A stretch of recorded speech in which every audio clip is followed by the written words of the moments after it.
Good evening दोस्तों, आप सभी के लिए। जैसा कि दोस्तों आप स्क्रीन पर देख रहे हैं, पंचायती राज से संबंधित महत्वपूर्ण समितियां। तो दोस्तों मैं आपको बता दूं, पंचायती राज से संबंधित सारे अनुच्छेद मैं आपके लिए कंप्लीट करा चुका हूं, और स्थानीय स्वशासन से संबंधित भी।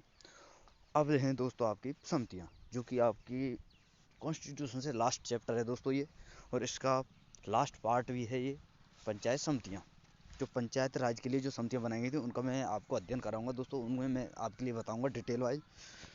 तो ये तो हैं दोस्तों इम्पोर्टेंट समितियाँ, जो कि 5 ये समितियाँ हैं, बहुत ही इंपॉर्टेंट है, इनसे ज़्यादातर प्रश्न पूछे जाते हैं। लेकिन दोस्तों मैं आपको बता दूं, ये टोटल 16 समितियाँ थी, उनको भी मैं इसी वीडियो में आपके लिए कंप्लीट कराऊंगा। तो चलिए दोस्तों देखते हैं। और जो भाई हमारे चैनल पर पहली बार विजिट कर रहे हैं, और दोस्तों जिन्होंने अनुच्छेद वाली भी जो वीडियो नहीं देखी है, वो हमारे चैनल इसी चैनल पर जाकर देख सकते हैं दोस्तों। पीछे मैंने वीडियो डाल रखी हैं।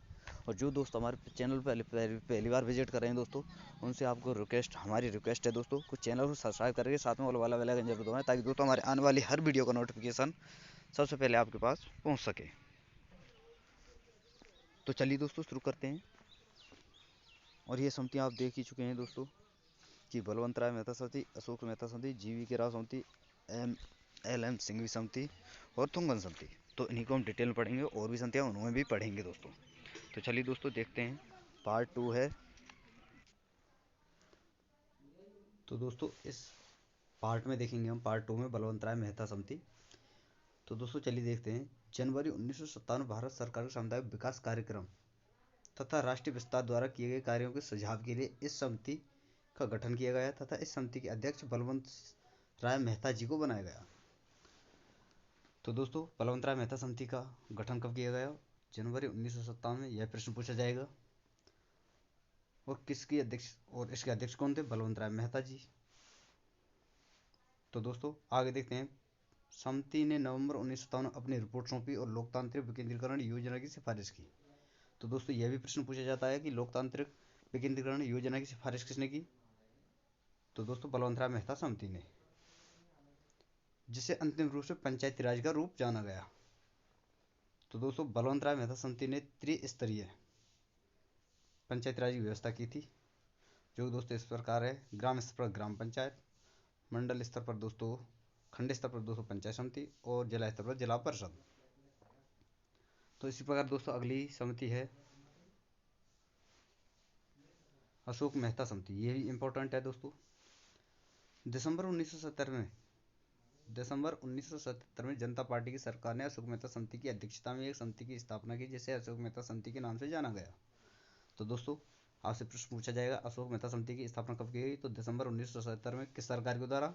जनता पार्टी की सरकार के द्वारा, जिसके अध्यक्ष थे दोस्तों अशोक मेहता जी। अशोक मेहता जी इसके अध्यक्ष थे। और अशोक मेहता समिति ने बलवंत राय मेहता समिति की सिफारिशों को पलटते हुए कहा कि पंचायती राज त्रिस्तरीय पद्धति की जगह 2 स्तरीय पद्धति का होना चाहिए। यानी दोस्तों 2 स्तरीय पद्धति का सुझाव किसने दिया? अशोक मेहता समिति ने। यह आपको याद रखना है, जो कि जिला परिषद, जिला स्तर पर, और दोस्तों उससे निचला है मंडल पंचायत। तो दोस्तों यही इंपॉर्टेंट है। इन दो पद्धतियों से बहुत ज़्यादातर क्वेश्चन पूछे जाते हैं। और आगे देखते हैं दोस्तों कौन सी समिति है, वो हम आपको बताते हैं। यह है दोस्तों जीवी के राव समिति।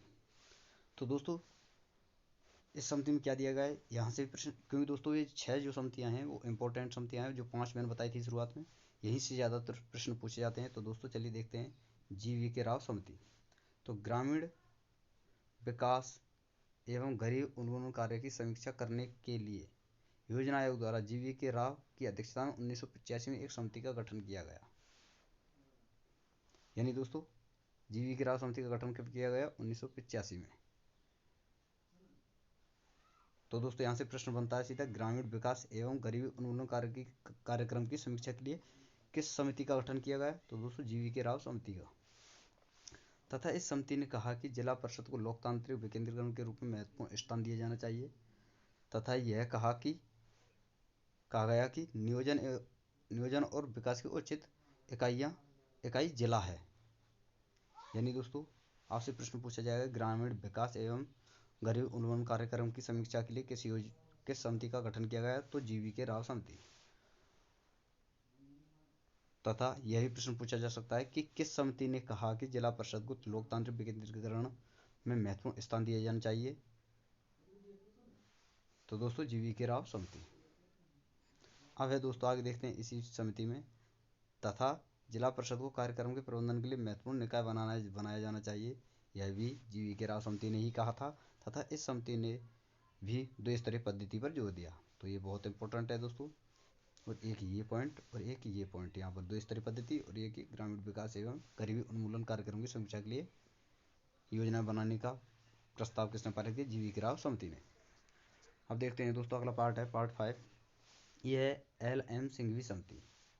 तो दोस्तों 1985 में राजीव गांधी सरकार ने लोकतंत्र और विकास के लिए पंचायती राज का पुनरुद्धार पर अवधारणा पत्र तैयार करने के लिए LM सिंघवी की अध्यक्षता में एक समिति का गठन किया गया, जिसके अध्यक्ष ML सिंघवी ही बने थे। तो दोस्तों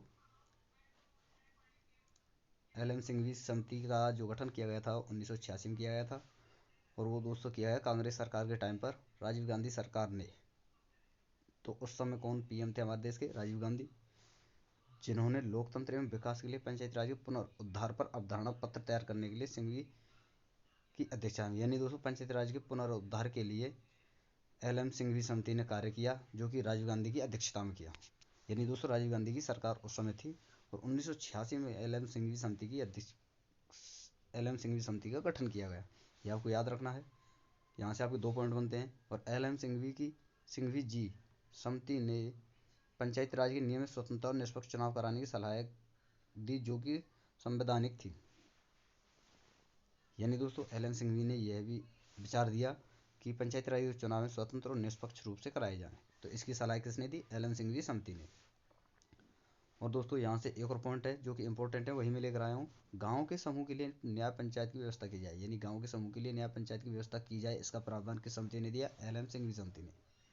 अब दोस्तों LM सिंघवी समिति ने ग्राम सभा को पंचायती राज की प्रत्यक्ष लोकतंत्र की मूर्ति बताया। तो दोस्तों इंपॉर्टेंट प्रश्न है यहाँ से भी। LM सिंघवी समिति ने ग्राम सभा को पंचायत समिति की प्रत्यक्ष लोकतंत्र की मूर्ति बताया। तो ये किस समिति ने बताया दोस्तों? LM सिंघवी समिति ने। अगर दोस्तों आपको हमारी वीडियो पसंद आ रही हो तो प्लीज़ आपसे रिक्वेस्ट है कि वीडियो को ज़्यादा शेयर करें, चैनल को सब्सक्राइब करें, और जो भाई और दोस्तों साथ में ऑल वाला बेल आइकन जरूर दबाएं। और जो भाई हमारे चैनल पर पहली बार विजिट कर रहे हैं दोस्तों, उनसे भी रिक्वेस्ट है चैनल को सब्सक्राइब करके ऑल वाला बेल आइकन जरूर दबाएं, ताकि दोस्तों हमारे आने वाली हर वीडियो का नोटिफिकेशन सबसे पहले आपके पास पहुँच सके। और दोस्तों हर गरीब से गरीब बच्चे के पास ये वीडियो पहुँचना चाहिए, ताकि उन्हें पता हो कि हाँ भाई कहीं ना इस चैनल पर भी एक अच्छा और बेहतर कंटेंट उपलब्ध कराया जा रहा है। तो सभी के लिए मैं चाहता हूँ दोस्तों हर किसी को शिक्षा का अनुभव हो, और हर किसी को अच्छा कंटेंट प्राप्त हो दोस्तों। इसलिए मैं कहता हूँ कि दोस्तों वीडियो को हर ग्रुप में शेयर किया करें, हर भाई को इन वीडियो का लाभ प्राप्त हो। अब देखते हैं दोस्तों पार्ट 6 है। इसमें क्या है दोस्तों? थुंगन समिति, जिसका गठन 1988 में किया गया दोस्तों।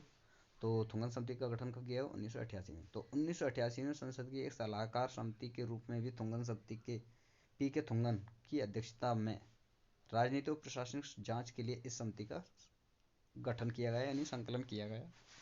तो दोस्तों PK थुंगन समिति का गठन क्यों किया गया? राजनीतिक और प्रशासनिक जांच के लिए। कब किया गया? 1988 में। तो दोस्तों आगे देखते हैं। तो ये यहाँ से यही पूछा जाता है कि PK थुंगन समिति का गठन कब किया गया? 1988 में। किसके लिए किया गया दोस्तों? राजनीतिक और प्रशासनिक जांच के लिए किया गया। तो यहाँ से प्रश्न बनता है, राजनीतिक और प्रशासनिक जांच के लिए पंचायत राज के राजनीतिक और प्रशासनिक जांच के लिए किस समिति का गठन किया गया? तो थुंगन समिति का गठन 1988 में। और दोस्तों समिति के सुझाव के आधार पर 1989 में संविधान संशोधन विधेयक संसद में पेश किया गया, लेकिन राज्यसभा में बहुमत न होने के कारण यह विधेयक यानी बिल पारित नहीं हो सका। तो दोस्तों यह भी प्रश्न पूछा जाता है किस समिति का जो कि है दोस्तों पंचायत राज के संबंध में एक संशोधन लाया गया 1989 में, जो कि राज्यसभा में बहुमत न होने के कारण पारित नहीं हो सका। तो वह किस समिति के द्वारा लाया गया? तो PK थुंगन समिति के द्वारा। तो दोस्तों यहाँ पर ये जो मैंने समितियाँ आपको बताई थी 5, वो मैंने आपके लिए कंप्लीट करा दी। अब है दोस्तों आपकी कुछ समितियाँ और हैं इम्पोर्टेंट। जिनके बारे में पूछा जाता है, जो कि मैंने आपको शुरुआत में बता दिया था कि टोटल 16 समितियाँ थी। 16 जो समितियाँ उनके बारे में आपके लिए बता रहा हूँ दोस्तों। पहली है बलवंतराय मेहता समिति, 1957 की स्थापना की गई। सामुदायिक विकास कार्यक्रम के क्रियान्वयन की समीक्षा करना इसका काम था और त्रिस्तरीय पंचायती राज व्यवस्था की अवधारणा इसने दी थी। और अब है दोस्तों बी के राव समिति, 1960 में इसकी स्थापना हुई थी। पंचायत समिति सांख्यिकी की तर्क संगतता के लिए यह समिति बनाई गई थी। और अब है दोस्तों समिति के बाद कुछ दल भी बनाए गए थे दोस्तों, छोटे छोटे दल बनाए गए थे समिति के द्वारा ही। तो उन दलों में से हम आपको बता देते हैं। पहला दल है एच डी मिश्रा अध्ययन दल, जो कि 1961 में बनाया गया था। यह क्या था कि दोस्तों पंचायत एवं सहकारिता का अध्ययन करने के लिए यह दल बनाया गया था। पंचायत एवं सहकारिता का अध्ययन करने के लिए किस दल को बनाया गया था दोस्तों? एच डी मिश्र अध्ययन दल 1961 में। बी ईश्वरन अध्ययन दल, यह भी 1961 में बनाया गया था। यह बनाया गया था दोस्तों पंचायती राज प्रशासन का अध्ययन करने के लिए। अब है जी आर राजगोपाल अध्ययन दल, जो कि 1962 में बनाया गया दोस्तों। यह भी न्याय पंचायत के गठन का अध्ययन करने के लिए बनाया गया था। अब है दोस्तों दिवाकर समिति, जो कि 1963 में बनाई गई। ग्राम सभा की स्थिति की समीक्षा करने के लिए दिवाकर समिति का गठन किया गया। तो दोस्तों यहाँ पर इंपॉर्टेंट है बलवंतराय मेहता समिति, बी के राव समिति। समितियों को आप ज़्यादा ध्यान देना दोस्तों, समितियों पर, जैसे बलवंतराय मेहता समिति, बी के राव समिति, यहाँ पर दोस्तों है दिवाकर समिति। इसी प्रकार आगे भी कुछ समितियाँ हैं दोस्तों, जो कि मैंने आपको बताई थी। टोटल दोस्तों 16 समितियाँ हैं। इस समिति के बाद एक दल और आया दोस्तों इस समिति के द्वारा, एम रामाकृष्णैया अध्ययन दल, जो कि 1963 में बनाया गया। पंचायती राज संस्थाओं के आय व्यय की गणना के अध्ययन के लिए यह दल बनाया गया।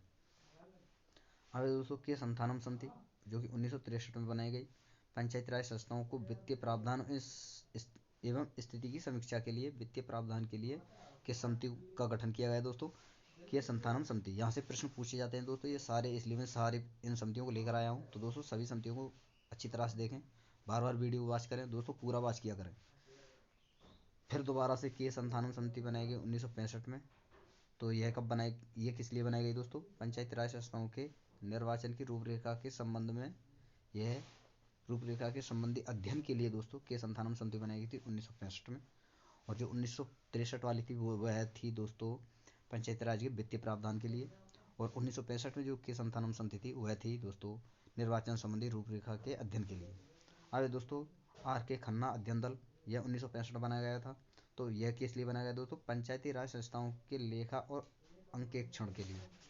अब है दोस्तों जी रामचंद्रन समिति, जो कि 1966 में बनाई गई। पंचायतों के लिए परीक्षण केंद्रों की आवश्यकता पर अध्ययन करने के लिए। अब है दोस्तों बी रामानाथन अध्ययन दल, जो कि 1969 में बनाया गया। भूमि सुधार उपायों के क्रियान्वयन में सामुदायिक विकास अभिकरण एवं पंचायती राज संस्थाओं के संलिप्तता एवं भूमिका के लिए यह जो दल है बनाया गया दोस्तों। फिर उसके बाद दोबारा से आया दोस्तों एम रामाकृष्णैया अध्ययन दल, जो कि 1972 में बनाया गया। यह 5वीं पंचवर्षीय योजना में सामुदायिक विकास एवं पंचायती राज के मुख्य उद्देश्य के रूप में रखना, यानी दोस्तों आपको याद रखना है 5वीं पंचवर्षीय योजना में सामुदायिक विकास एवं पंचायती राज को प्रमुख उद्देश्य के रूप में रखने के लिए किस समिति का गठन किया गया? दोस्तों किस दल का गठन किया गया दोस्तों? तो एम रामाकृष्णैया अध्ययन दल का। अब है दोस्तों दया चौबे समिति, जो कि 1976 में बनी थी। सामुदायिक विकास एवं पंचायती राज की समीक्षा के लिए यह समिति बनाई गई थी। और अगला पार्ट है दोस्तों 9 पार्ट है, पार्ट नंबर 9 है। और यह दोस्तों आपका लास्ट पार्ट है। तो अब है दोस्तों अशोक मेहता समिति 1977, पंचायती राज में मूल एवं प्रशासनिक ढांचे संबंधित तत्वों के लिए यह समिति बनाई गई थी। यानी दोस्तों यही इसी समिति ने, अशोक मेहता समिति ने 2 स्तरीय पद्धति की बात की थी। अब है दोस्तों दांतेवाला समिति 1978, खंड स्तर पर योजना स्वरूप, यानी खंड स्तर पर योजना के स्वरूप को बताने के लिए दोस्तों दांतेवाला समिति का गठन किया गया 1978 में। अब है दोस्तों हनुमंत राव समिति 1984, जिला स्तरीय योजना का स्वरूप तैयार करने के लिए दोस्तों, जिला स्तरीय योजना का स्वरूप किसने दिया? हनुमंत राव समिति ने। और खंड स्तर पर योजना का स्वरूप किसने दिया दोस्तों? दांतेवाला समिति ने। और इसी प्रकार पूछा जाएगा दोस्तों जीवी के राव समिति 1985, तो ग्रामीण विकास के लिए प्रशासनिक योजनाओं समायोजन एवं गरीबी निवारण कार्यक्रम के लिए जीवी के राव समिति 1985 में जो गठित की गई थी, उसी ने दोस्तों ग्रामीण विकास के प्रशासनिक समायोजन एवं गरीबी निवारण कार्यक्रम के लिए प्रावधान दिए दोस्तों। अब है दोस्तों LM सिंघवी समिति, जो कि 1986 में बनाई गई। तो दोस्तों लोकतंत्र एवं विकास के लिए पंचायती राज संस्थाओं का पुनर्सशक्तिकरण के लिए दोस्तों LM सिंघवी समिति का गठन किया गया। अब है दोस्तों PK थुम्बन समिति, जो कि 1988 में बनाई गई। स्थानीय निकायों की संवैधानिक मान्यता की अनुशंसा के लिए दोस्तों PK थुम्बन समिति का गठन किया गया।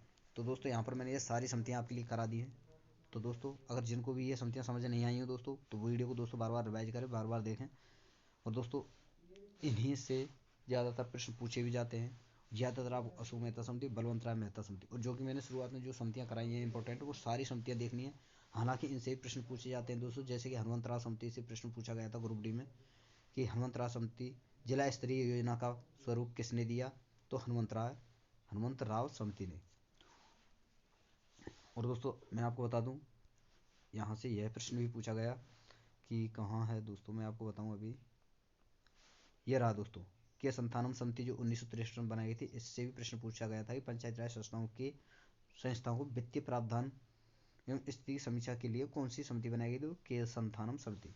तो दोस्तों इन सभी से प्रश्न पूछे जाते हैं, तो सभी को अच्छी तरह से याद करें, बेहतर तरीके से याद करें, पूरा रिवाइज करें। तो दोस्तों इसके बाद आपका एक कैग से संबंधित और है दोस्तों, कुछ अनुच्छेद बचे हैं उनको भी लेकर आऊँगा, और लोकसभा और राज्यसभा से कुछ अनुच्छेद बचे हैं, जो भी कुछ अनुच्छेद बचे हैं उनको भी लेकर आऊँगा, जो कि आपकी लास्ट वीडियो होगी।